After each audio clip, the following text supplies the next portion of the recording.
Potensi zakat itu katanya kan, wah umat Islam yang berzakat itu triliunan rupiah, tapi mana?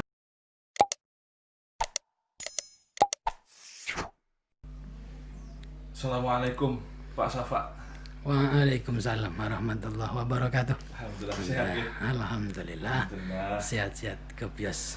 Nggih. Kita kan di masyarakat sering ketemu dengan fenomena pernikahan dini atau pernikahan di bawah umur. Itu kalau mengacu peraturan yang ada seperti apa sih? Sebenarnya pernikahan di bawah umur itu dus pundi? Pernikahan di bawah umur sebenarnya istilah itu kalau di kita sekarang itu sebutkan bukan pernikahan dini ya, pernikahan anak. Di undang-undang juga begitu, pernikahan anak. Dan itu sebenarnya memang sudah sejak dulu. Itu sudah ada fenomena nikah anak. Artinya memang ya di masyarakat kita pemahamannya ya semacam itu. Usia belum waktunya nikah. Itu memang dia sudah biasa sejak dulu gitu. Belum waktunya nikah. Nikah. Artinya nikah itu kan sebenarnya dikehendaki waktunya calon mempelai itu sudah matang baik fisik maupun mentalnya. Itu kalau di agama itu memang kriterianya untuk dikatakan masih anak itu kan macam-macam. Undang-undang macam-macam. Kalau di agama syar'i kan balik biasanya. Batasannya balik. Wanita laki-laki biasanya 15 tahun itu sudah balik. Kalau di undang-undang membatasi anak itu undang-undang perlindungan anak itu karena salah itu 18 tahun. Di undang-undang pernikahan dulu itu perempuan 16, laki-laki 19. Itu undang-undang nomor 1 sebelum ada perubahan. Sementara kalau di bawah 21 itu juga masih dikatakan anak dalam undang-undang itu, tetapi perlakuannya berbeda cukup dengan izin orang tua ya gitu. Artinya macam-macam, batasan usia anak itu macam-macam.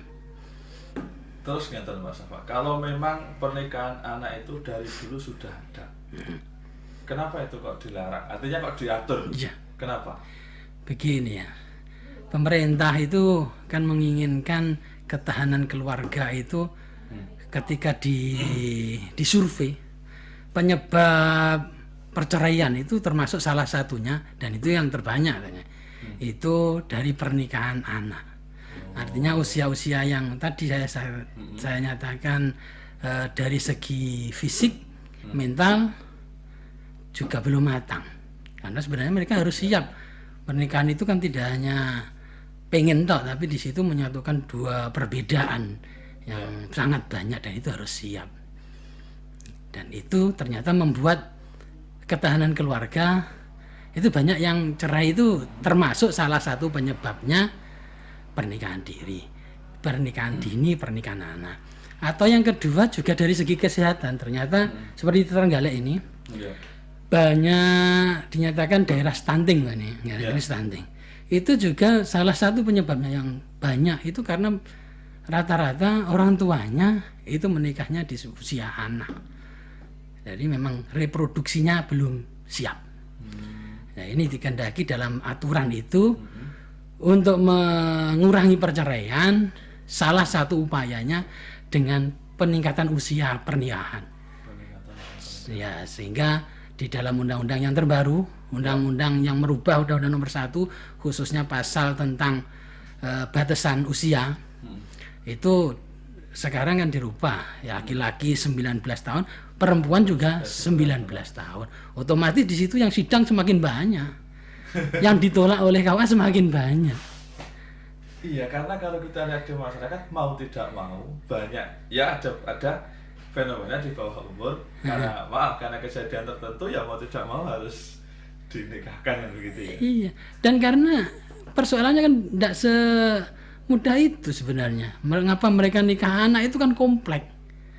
Mungkin tingkat pendidikannya karena memang tidak sekolah atau juga karena pergaulan yang sekarang sudah kayak begini, di mana-mana kafe pergaulan anak sudah tidak terbatas. Justru menginginkan segera nikah. Kalau tidak dinikahkan segera bahaya gitu. Jadi ini ngatasi gini itu sebenarnya juga sulit. Kalau cuma dibatasi usianya nikah saja harus ditingkatkan, saya kira sulit. Yang banyak justru yang maju ke pengadilan agama banyak, bukan mengurangi tapi banyak. Gitu. Dan pergaulan model kayak gini memang semakin mendorong anak-anak muda untuk ke arah sini. Ya, memang kita membentuk arus yang sangat deras gitu ya. Iya. Terus gini Pak Syafa, peran Kementerian Agama sendiri, langkah-langkah konkretnya seperti apa untuk menekan kejadian-kejadian seperti ini? Kita kemarin sudah gandeng dengan dinas sosial, sehingga sampai lahirlah surat edaran dari Bupati, yang surat edaran tentang pencegahan pernikahan anak.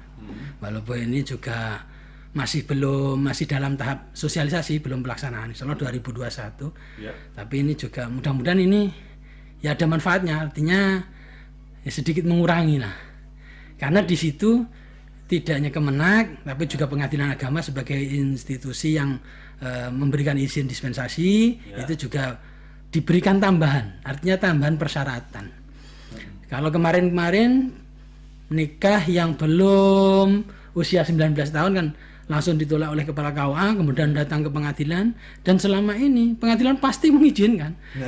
Sudah sangat, saya jadi naib itu belum pernah yang saya tolak karena usianya kurang itu oleh PA ditolak, pasti diizinkan. Dan saya tanya teman-teman yang sekarang masih begitu, masih gitu. Kalau pengadilan sudah mengatakan itu ya kita jalan. Oh iya, kalau KUA yang menolak itu ya keliru.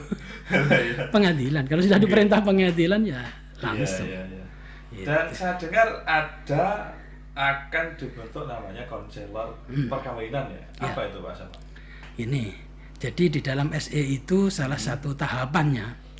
Kalau dulu setelah calon mempelai itu umurnya kurang, oleh KUA akan ditolak.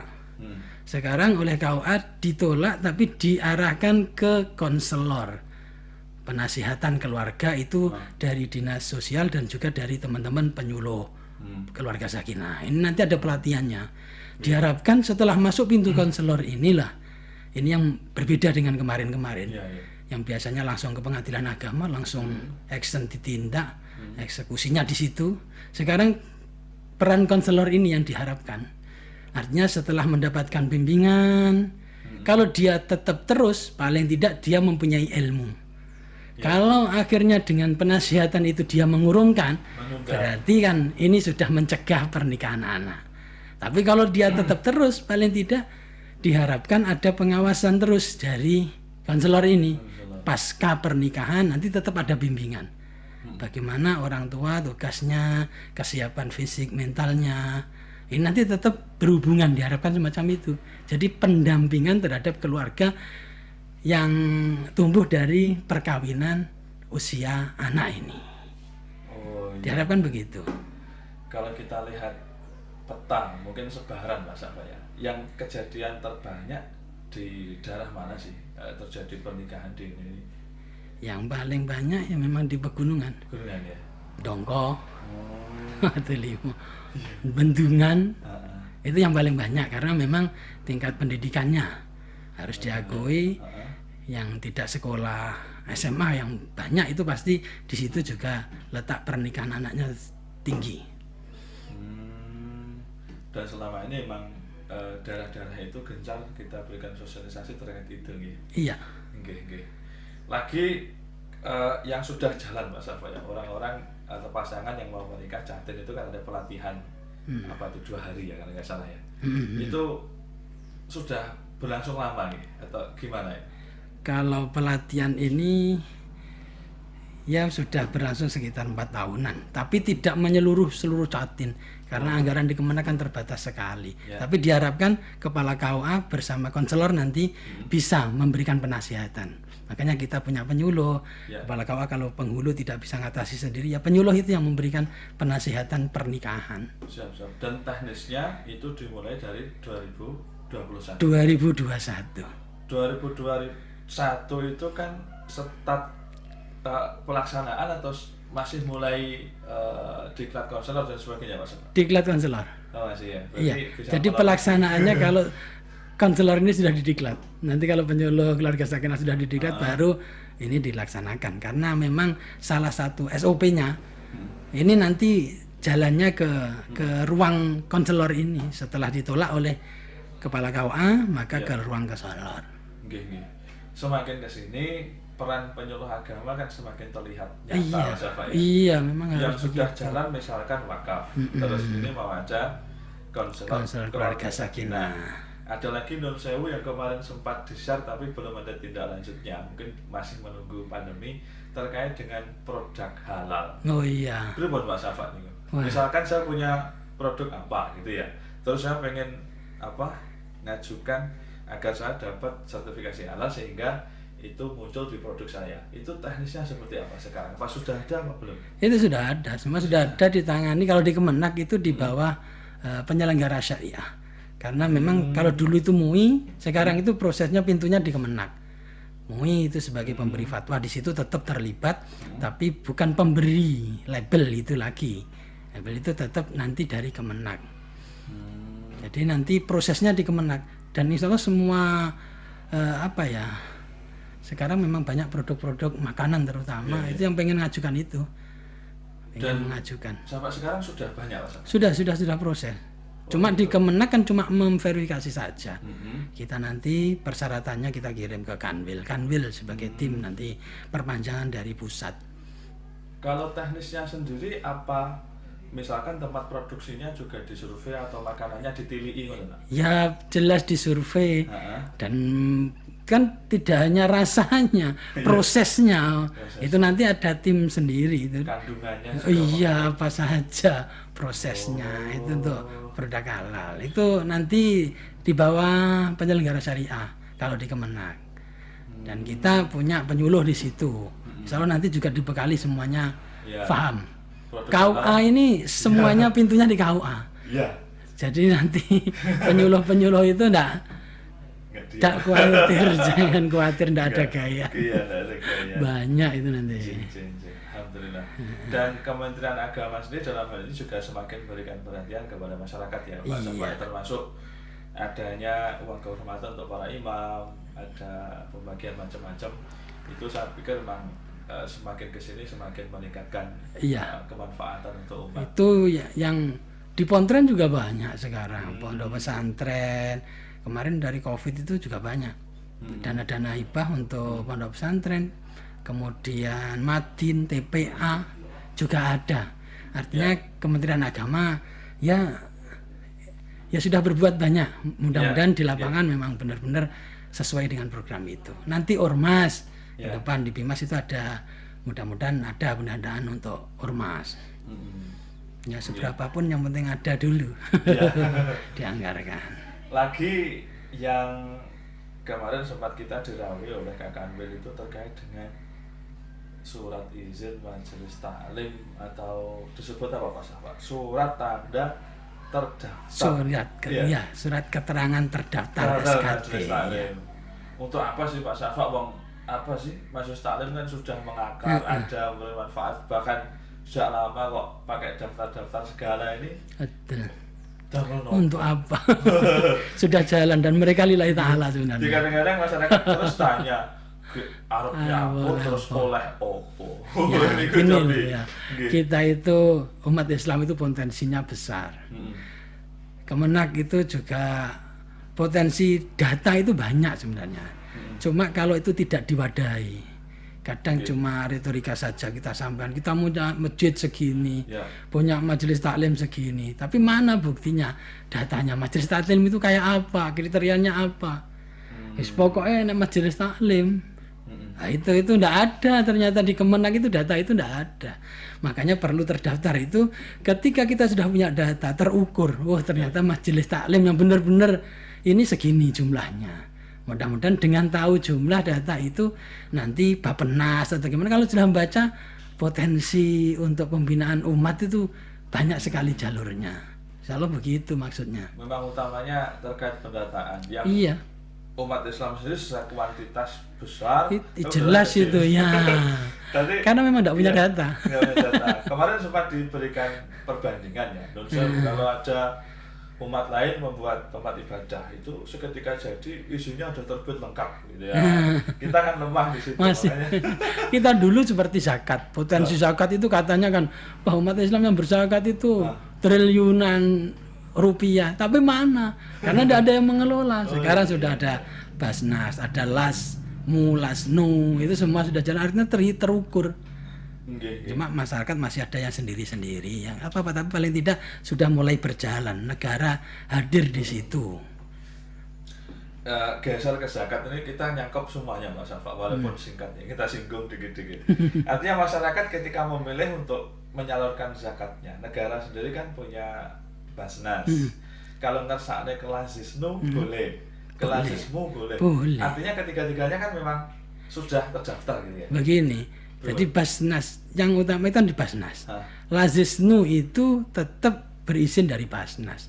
Artinya ada verifikasi dari Basnas, ada izin dari Basnas. Dari pusat itu tetap di pemerintah itu yang independen di pemerintah ya Basnasnya itu. Jadi bisa ke Lasnu, Lasmu, tapi mereka juga laporan. Iya, enggak boleh sendiri-sendiri, itu enggak bisa. Tetap laporannya ada. Alhamdulillah Trenggalek menjadi salah satu kabupaten yang ada terobosan-terobosan terkait itu ya Pak. Iya, alhamdulillah. Sampai kabupaten lain belajar ke kita dari potensi zakat kita, potensi juga realisasinya kita meningkat. Iya, alhamdulillah. Kemenak termasuk yang terus-terusan mendapatkan award terbanyak muzakinya dari tingkatan instansi yang terbanyak dari Kemenak. Karena memang dulu yang mengelola itu Kemenak. Saya masih di Binsar itu yang megang uang zakat Kemenak itu saya. Tapi karena ada aturan harus Basnas, ya kita masukkan semuanya di Basnas. Kita bersinergi dengan Basnas. Oke, alhamdulillah. Ya. Terus ngeten iki geser lagi. Kita ngendi-ngendi. Ya memang kantor urusan agama itu kan kantor urusan segalanya. Apa saja gitu. Jadi lek wis nangani KUA ya semuanya. Iya. Karena emang orang dari lahir sampai sampai mati. Beragama, nggak lepas dari agama. Mungkin ada pesan-pesan terakhir Pak Syafa, ini kan masyarakat sedang banyak usum manten menjalankan akad sudah akad, ada yang mau resepsi dan sebagainya. Mengingat kita dalam masa pandemi, barangkali ada pesan-pesan terakhir untuk para masyarakat yang akan melaksanakan resepsi ini, mengingat kita dalam masa pandemi. Sebelum pesan terakhir tadi ada yang kelupaan. Kita ada surat kerjasama, perjanjian kerjasama dengan Dinas Kesehatan, bahwa manten semuanya nanti harus ada penasihatan, harus ada bimbingan perkawinan, atau kalau di kesehatan itu kelas catin, narasumbernya dari kesehatan tentang reproduksi dan lain sebagainya. Narasumber bimbingan pernikahannya nanti dari KUA. Ini sudah ditandatangani oleh Kepala Kemenak dan Kepala Dinas. Insya Allah mulai 2001 ini dilaksanakan. Artinya kalau Puskesmas yang mengadakan dengan dana dari Pemkab, mereka menganggarkan untuk kelas catin. Ini semua calon manten di wilayah tersebut itu dilakukan kelas catin, harus melewati situ, harus melewati persyaratan masuk perkuliahan kelas catin itu. Kalau di Kemenak lewat bimbingan perkawinan binwin itu. Cuma kita kan terbatas, tadi saya sampaikan dana di Kemenak cuma terbatas, tahun depan cuma 20 angkatan. Tapi yang lainnya nanti di cover oleh Pemkab lewat kelas catin. Mudah-mudahan ini terwujud sehingga bisa semua manten itu terbekali dengan ilmu baik dari segi kesehatan reproduksi maupun dari ilmu pernikahan, psikologisnya dan juga ketahanan keluarganya. Mudah-mudahan ini terlaksana. Ya. Yang terakhir untuk keadaan pandemi yang saat ini, kami bersama teman-teman kepala KUA, teman-teman penghulu dan juga seluruh yang terlibat dalam pernikahan khususnya yang biasanya ini kerumunan masanya sangat banyak. Ini taati aturan, taati protokol kesehatan. Semuanya demi menjaga keluarga, menjaga orang lain dan juga menjaga diri sendiri. Tetap layani masyarakat secara maksimal, tapi jangan lupakan protokol kesehatan. Selalu harus ditaati. Insya Allah semuanya, dan kita berharap juga semoga pandemi ini akan berakhir Mas Syafa. Amin amin amin insyaallah. Masyarakat semuanya tetap patuhi protokol kesehatan. Amin. Insya Allah sudah berapa saat yang menemani kita pada kesempatan hari ini adalah Bapak Syafa Antoni. Beliau ini adalah Kasih Bimas Islam Kantor Kementerian Agama Kabupaten Trenggalek. Terima kasih Pak Syafa. Ya, sama-sama. Mohon maaf. Nanti kita insya Allah cepatnya jumpa lagi. Iya, iya. Para pemirsa, terima kasih. Sekian, kita berjumpa lagi pada kesempatan selanjutnya. Assalamualaikum warahmatullahi wabarakatuh. Waalaikumsalam warahmatullahi wabarakatuh.